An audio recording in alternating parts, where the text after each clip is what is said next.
Hello, hi, hey everyone. I'm Owen Jones. What do I do? Writer. I write books, including Chavs, who the lovely Verso published, and they're responsible for me. And I'm an activist, so I try and write as a means to an end. What we're going to do is do this like two-way thing where you've sent in some cracking questions, well, some better than others, and I will answer them. And that's what's going to happen. That's what we're going to do together. So let's do this together. Come on, team. Jacques Cavell. Hello, Jacques. How do you think perceptions of the working class in the UK have changed since the publication of Chavs? Well, right. Thing is, I think one of the reasons Chavs did unexpectedly well was timing, for all the wrong reasons. Tory government, economic crash, policies of cuts. When I wrote Chavs, the whole point of it was to take on the idea we're all middle class now, the old working class has disappeared, it's just a rump of feckless, lazy scroungers on sink estates or Chavs.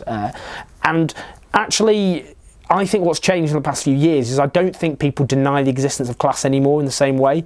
And it used to be the case, you talk about class and it was like, go back in a time machine to the 1960s, you big silly commie. It's often used for quite, I suppose, disturbing political ends. The idea of hard-working families doing the right thing against the idea of, well, these are a bunch of scroungers who have brought their poverty on themselves, and that's because they're not playing by the rules, like, the hard-working families. So it has been used in that way. The idea of strivers versus skivers, as the government have tried to turn the low-paid against unemployed people. So I suppose class is back, definitely, and people don't deny it, but it has sometimes been appropriated. So for me, it's important we understand what class is, how it works, how our society is run and in whose interests, because that's the only way we can talk about what sort of society we're going to build instead, and a society built in the interests of the majority, if you like. Next one, from Nico. Why is Stockport so shit? Now, Nico, that is both a hurtful and an inaccurate comment. And, shame on you, actually. I mean this. I'm passionate about this. Stockport, how dare you? Obviously, you've not visited the Hat Museum. And it was had the last hat factory in Britain. Where are you from? Did you have a hat factory?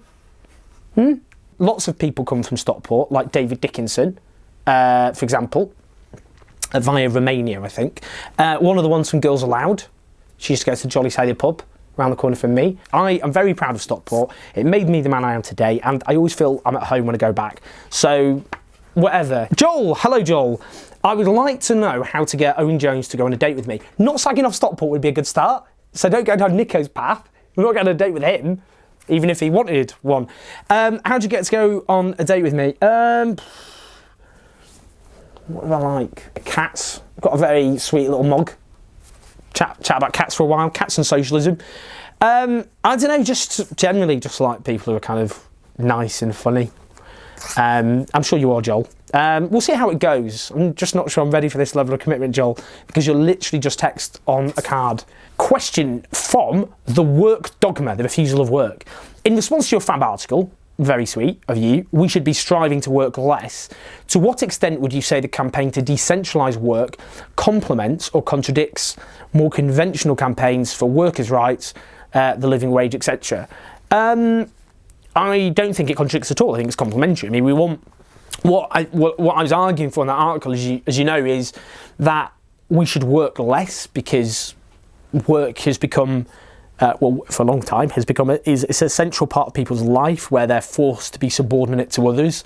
Instead of, being able to spend more time with their families and their loved ones and doing things they want to do that broaden their horizons, that are enjoyable, that just lays them out on the couch sometimes, whatever. The promise of technology was supposed to mean that we could work less. Keynes, the economist, obviously in 1930 predicted we'd be working a 16-hour week by now. That obviously hasn't happened. And I think now, the challenge is this really, because of technology used to be something which created more jobs than it destroyed. It always destroyed jobs, but it would create more. The personal computer has created lots of different new industries that depend on it. But now we're moving into a situation where people are, technology is going to destroy more work than it creates, and it's been estimated, millions of jobs could be destroyed because of it. work is already becoming more precarious, but it could become more precarious still. But instead we should take that as an advantage, as the fabulous book Inventing the Future explores, where we can basically, kind of mechanise the economy and then use that to be able to work less and have a basic income to support everybody, which takes into account precarious employment, people instead of being either driven into poverty because the work isn't there, or constant financial instability. They always have a support from the state, a citizen's income, to support them come what may. But at the same time, obviously, work, even though it should take up less of our lives, it should always be paid properly, and we should have as much rights as possible for the worker, and they should have as much of a say within the workplace as possible. We should democratise the economy so it's not run by a bunch of economic despots who are unaccountable, to whom we're all subordinate, and that work should have dignity and security. It should be fun, and that's the sort of society we should build. And we're a bit far from that, but I think those conventional campaigns, which are based on an economy orientated around us all working a lot, including unpaid overtime and all the rest, should go hand in hand with the demands for us to work less and for us to have a better work-life balance. Kunyada, hi. Do you like Spain, mate? Bloody love Spain. Big fan, massive fan. One of the best weeks of my life was in December last year, and I toured around Spain as part of the general election. I was invited by Podemos, the new party founded about 2 years ago. It kind of emerged from the big social movements in Spain, people who were trying to take on the cuts imposed upon Spain, a country where about half of young people are out of work, devastating consequences for communities across the country. And I travelled all over. I went to Galicia, Asturias, Madrid, Barcelona, Murcia, Valencia. It was amazing, and I went to these huge rallies and met these incredible, inspiring people, particularly women who've been at the absolute forefront of the struggles in Spain.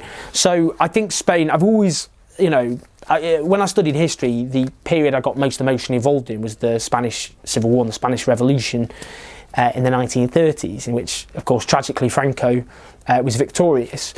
So I've always had, I suppose, that interest, but I found Spain very inspiring because I suppose, we've had years now since the crash, and where ordinary Europeans have been forced to pay for a crisis they had nothing to do with.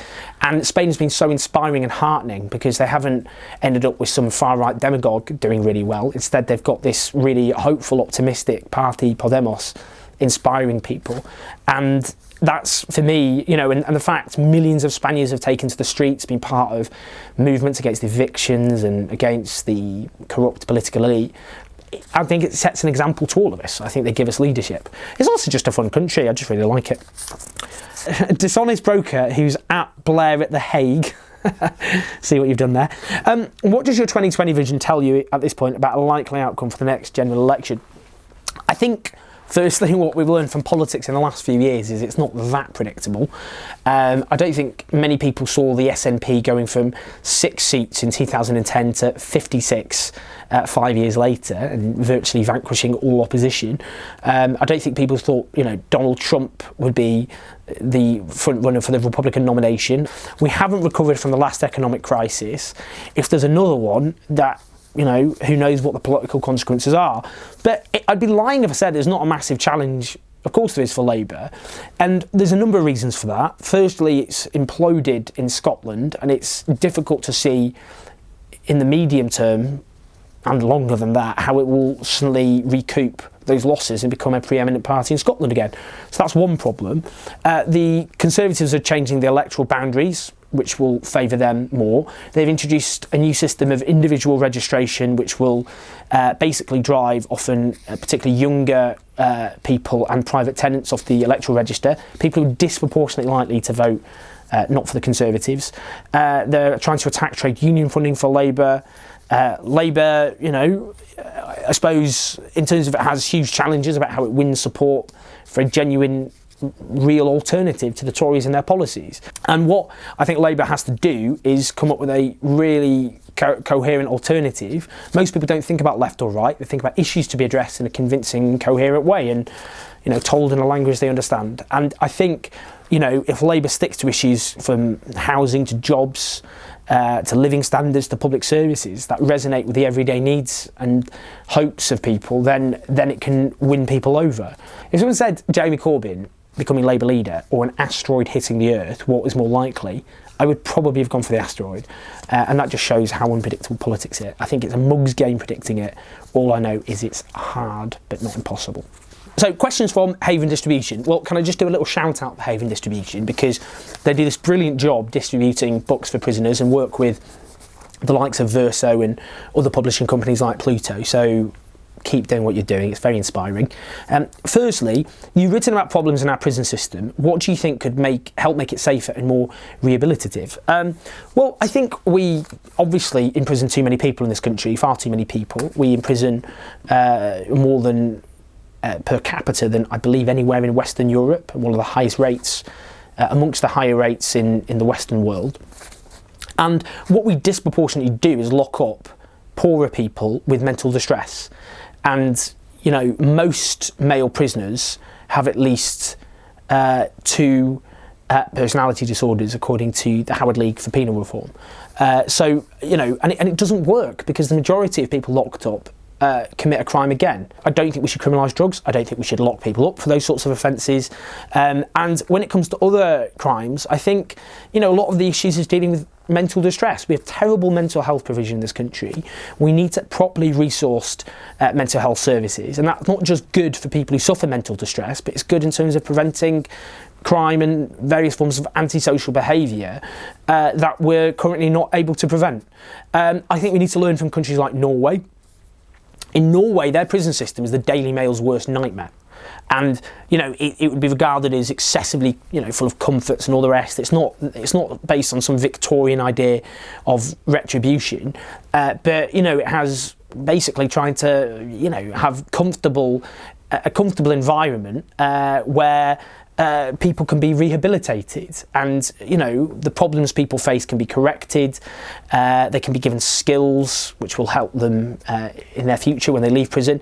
Reoffending in Norway is a third of what it is in Britain, and, you know, if the starting point is reducing crime, which it should be, then locking people up and basically having schools for crime, and where we lock up disproportionately poorer people, mentally distressed people, black people, I just think is completely unacceptable. I think we'll look back in the future in horror and disgust at the way we run our prison system. James Parker, does the middle class exist? And you explain why you're kind of agitated about hearing that term. It's bandied around with no attempt to define how or what it means. I suppose the thing is about that term, the middle class, is a bit of a weird, nebulous concept. Take me, you know, my dad was a white-collar local authority worker till he lost his job with hundreds of others, sadly, and my mum an IT lecturer at Salford University. Now, I would say that was middle class. What do I mean by that? I don't know, really. I think, you know, those are professional occupations. Are they workers? Yes. I mean, they were unionised. So, you know, and when university lecturers go on strike, I regard them as working people defending their terms and conditions. Whether you think of yourself as working class or middle class, as a working person or whatever, the important thing is to try and break down these divisions and try and organise people and their collective strength together. I want, I want university cleaners to stand alongside university lecturers. I want hospital cleaners and nurses and junior doctors, for example, to stand together. We've got to remember that the majority of society more unites them than divides them, and whatever divisions that exist between them, they're far smaller than what divides them from the rest, from the people at the top of society. Yeah, anyway, cheers, James. Thanks, everyone, for listening to those. Those were great questions. Well, some of them. No, they were great, thanks. And, I appreciate it. And Verso, I'm going to embarrass them now. Don't cut this out, Verso. Are such an amazing publisher. I owe so much to them. And forget about my babblings in terms of what I've written. They publish these incredible authors who challenge the way things are, the prevailing wisdoms, the status quo, but more importantly, encourage us to challenge those injustices and do something about it. And that is what, political books should do. So thank you, Verso. And thank you for watching this.